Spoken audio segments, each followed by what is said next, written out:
আপনি কি কল্পনা করতে পারেন আপনার পাশে বসা মানুষটি হয়তো এমন এক দেশ থেকে এসেছেন যা এই পৃথিবীর মানচিত্রে নেই। যদি তিনি একটি অস্তিত্বহীন দেশের পাসপোর্ট নিয়ে বিশ্বের অন্যতম ব্যস্ত বিমানবন্দরে নামেন, তবে তাকে আপনি কি বলবেন? সম্প্রতি এমন একটি ভয়ঙ্কর এবং অদ্ভুত ভিডিও সামাজিক যোগাযোগ মাধ্যমে ভাইরাল হয়েছে। রহস্যময়ী এক নারী এসে নামেন মার্কিন যুক্তরাষ্ট্রের জন কে এফ কেনেডি আন্তর্জাতিক বিমানবন্দরে। তার হাতে একটি পাসপোর্ট যা এক অস্তিত্বহীন অজানা দেশ টরেঞ্জোর। কিন্তু প্রশ্ন হলো, সত্যি কিংবা নেপথ্যে কি?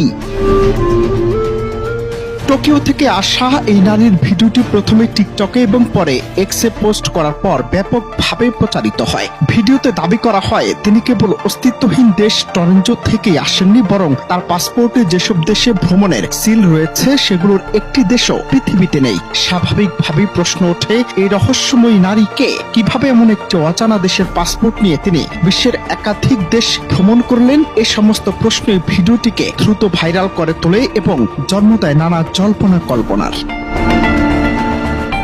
কিন্তু এই চাঞ্চল্যকর ভিডিওর সত্যতা কি? বিমানবন্দর কর্তৃপক্ষ, মার্কিন কাস্টমস এবং সীমান্ত সুরক্ষা কিংবা কোনো বিশ্বাসযোগ্য সংবাদ মাধ্যমে এই ধরনের ঘটনার সমর্থনে কোনো বিবৃতি প্রকাশ করেনি। এই নীরবতা রহস্যকে আরো ঘনীভূত করে। তবে বিশেষজ্ঞরা বলছেন টরেঞ্জো গল্পটি নতুন নয়। এটি 1954 সালের ম্যান ফ্রম টরেন্ট এর একটি শহরে কিংবদন্তি গল্প থেকে নেওয়া হতে পারে, যেখানে এক কাল্পনিক জাতির পাসপোর্ট ধারী ভ্রমণকারী হেফাজতে থাকাকালে নিখোঁজ হয়ে গিয়েছিলেন। এছাড়াও 1959 সালের প্রতারক জন জেগার্সের মামলার সাথেও এর সাদৃশ্য রয়েছে, যিনি টুয়ারিডের মতো ভুয়া দেশের পাসপোর্ট জাল করে ব্যাংক জালিয়াতি করেছিলেন।